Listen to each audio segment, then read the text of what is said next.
ऐ खुदावंद, तेरी कुव्वत से बादशाह खुश होगा और तेरी निजात से उसे निहायत शादमानी होगी।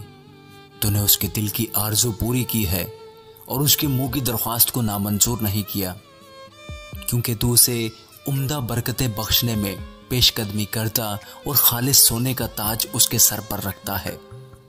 उसने तुझसे जिंदगी चाही और तूने बख्शी, बल्कि उम्र की दराजी हमेशा के लिए। तेरी निजात के सबब से उसकी शौकत अजीम है। तू उसे हशमत व जलाल से आरास्ता करता है, क्योंकि तू हमेशा के लिए उसे बरकतों से माला माल करता है और अपने हुजूर उसे खुश व खुरम रखता है, क्योंकि बादशाह का तवक्कुल खुदावंद पर है और हक ताला की शफकत की बदौलत उसे हर किस जुम्बिश ना होगी। तेरा हाथ तेरे सब दुश्मनों को ढूंढ निकालेगा। तेरा दाहिना हाथ तुझसे कीना रखने वालों का पता लगा लेगा। तू अपने कहर के वक्त उनको जलते तनूर की मानंद कर देगा। खुदावंद अपने गज़ब में उनको निगल जाएगा और आग उनको खा जाएगी।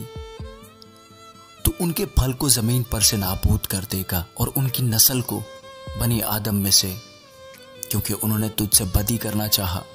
उन्होंने ऐसा मंसूबा बांधा जिसे वो पूरा नहीं कर सकते, क्योंकि तू उनका मुंह फेर देगा तो उनके मुकाबला में अपने चिल्ले चढ़ाएगा।